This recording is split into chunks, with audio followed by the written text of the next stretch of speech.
Всех приветствую, обзор, анализ, прогноз криптовалют. Биткоин торгуется примерно на плюс-минус тех же уровнях, но все равно давайте запишем небольшой апдейт, что изменилось, не сломалась ли структура, ну и как всегда посмотрим парочку статистических показателей и экономический календарь глянем, что нас ждет на этой неделе. Что касается статистики, важно отметить, что настроение у нас немного ухудшилось, вновь мы пришли в экстремальный страх, цифра 25 сегодня, вчера была 26, но это уже другая категория, был просто страх.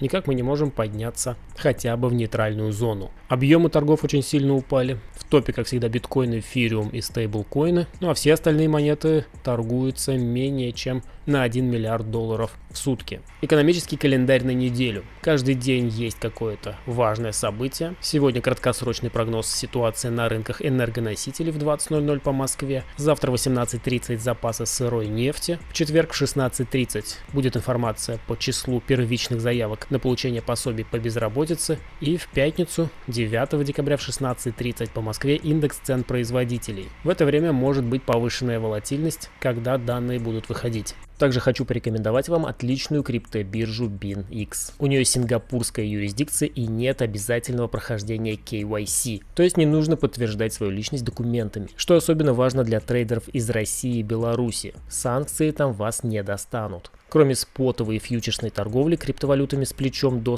125-го, на BinX можно торговать также и Форекс. Это различные валютные пары, также доступны индексы. Самые популярные из них это S&P 500, NASDAQ, Dow Jones. Также есть возможность торговли товарами, к примеру, нефтью, золотом и природным газом. Еще одной интересной особенностью биржи является копи-трейдинг. Если вы не уверены, что сможете самостоятельно торговать, то можно просто выбрать трейдера из списка на платформе, и его сделки будут автоматически копироваться у вас. Ну или если вы гуру трейдинга, то можете сами стать тем, кого будут копировать, и дополнительно зарабатывать еще и на этом. А теперь скажу пару слов о бонусах для тех, кто зарегистрируется по ссылке. В описании будет уникальный кэшбэк в 25% на торговую комиссию на целых 90 дней. Регистрируйтесь по ссылке в описании и торгуйте на бирже BinX.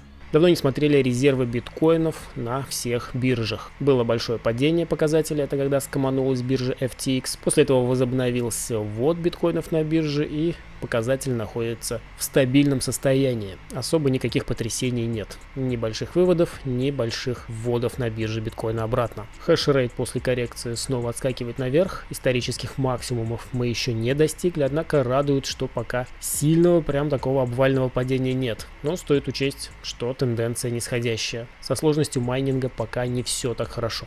Что у нас по ликвидации? Касательно ликвидации лонговых позиций здесь. Из-за того, что больших и резких движений не было, сносов стопов не было, ликвидаций также больших не наблюдается. Шортовая ликвидация, аналогичная ситуация. На боковике ни того, ни другого нет. Шорты также в порядке. Но стоит учитывать, что когда такое затишье, велика вероятность, что скоро мы увеличим волатильность на биткоине и вынос будет «будь здоров». Теперь давайте посмотрим, что произошло на графике биткоина. Совсем недавно мы смотрели его на прошлой неделе, и предполагалось, что у нас импульс, коррекция, импульс. Чем же является данный импульс? Да, он все еще может являться волной C, после которой мы можем улететь туда, то есть обновлять лои на 15, на 14 тысяч, даже ниже. Но пока в приоритете для меня это формирование волны 3. До каких пор мой приоритет будет в приоритете, так сказать, это может нам ответить график. Как только мы пересекаем предполагаемую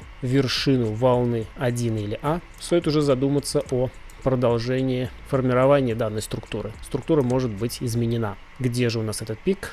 А находится он вот на текущих значениях. То есть стоп можно поставить вот сюда, кто здесь закупался. И если мы снесем этот стоп и улетим ниже, то велика вероятность, что мы с откатами и дальше полетим вниз. Пока этого не произошло, для меня в приоритете рост. Нижняя граница оптимальной зоны для роста находится по-прежнему на уровне 17700. Если же посмотреть еще более мелкий таймфрейм, я так редко делаю, давайте для интереса посмотрим, что здесь может быть. Первая волна — пятиволновик, волна 2 коррекция — это А, треугольник в волне связки, Б. Далее начинается волна С либо 3, и здесь у нас волна 1, 2. И здесь уже вполне вероятно может быть растяжение. То есть еще одна волна 1, 2, потом пятиволновик в тройке, четверка в виде треугольника и пятерка. То есть вполне вероятно мы завершили импульс в волне 3. А это значит, что здесь может быть четверка и не хватает еще одной волны для завершения вот этой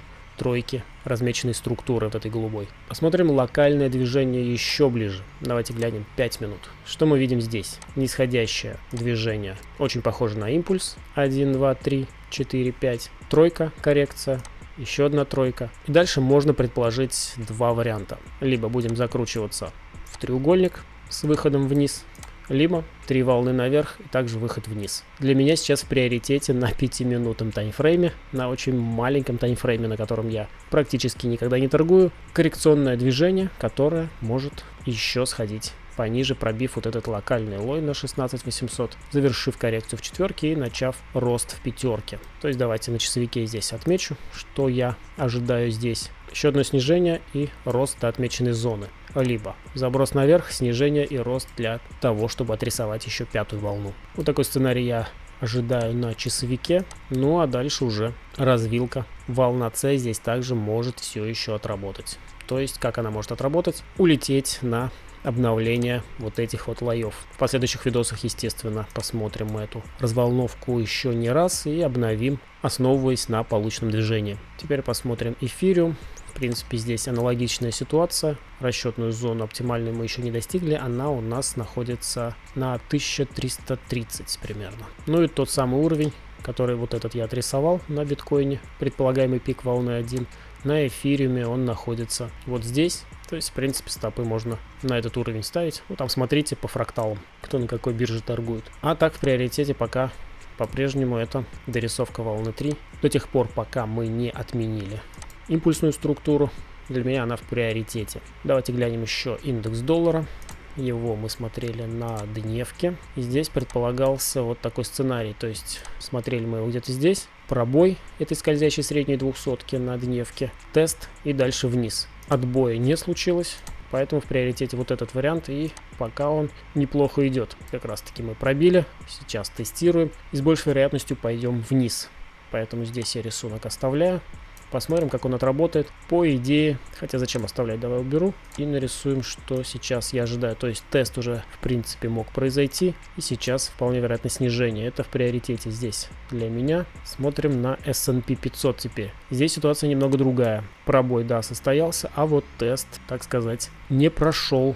Уровень не выдержал. Улетели вниз. Здесь следует понаблюдать несколько дней, потому что как здесь, как мы видим сейчас, сложный пробой и уход опять под скользящую среднюю, так и этот уход в скором времени может стать ложным. То есть вполне можем опять вылететь наверх и уже отрабатывать вот этот мой ранее предполагаемый сценарий. Здесь по S&P 500 пока ничего менять не буду, посмотрим, как поведет себя график в ближайшие дни. Ну и один еще альткоин глянем, это у нас Dogecoin. И объемы за сутки неплохие на этой монете, и выглядит график неплохо. И если смотреть вот так, то мы видим большой рост объемов, предположительно в завершении коррекции всего вот этого роста, который был в 2021 году. Что может быть сейчас? Судя по тому, что нарисовал нам график на данный момент, вполне вероятно может быть структура как 1, 2, 3, 4, 5. Данный рост происходит, давайте посмотрим на 4 часах его, уже внутри волны 3.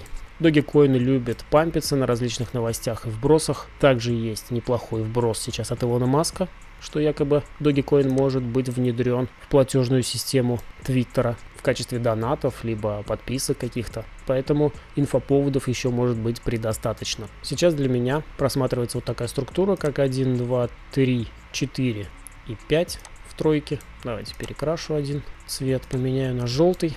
В целом здесь с коррекциями, с колебательными движениями, но движение вполне может достичь предыдущих пиков. Это у нас уровни, не обязательно с перебоем, но вот сюда, в скопление пиков, вполне можем прийти. Это минимумы волны 5 в волне 3, ну а при растяжении можем улететь намного выше. Давайте вот так, чтобы уж и пик захватывать. Вот она зона ожидаемого роста на Dogecoin. На этом все. Подписывайтесь на канал, ставьте лайки, пишите комментарии. Регистрируйтесь на бирже BinX по ссылке в описании. Всем удачной торговли и счастливо.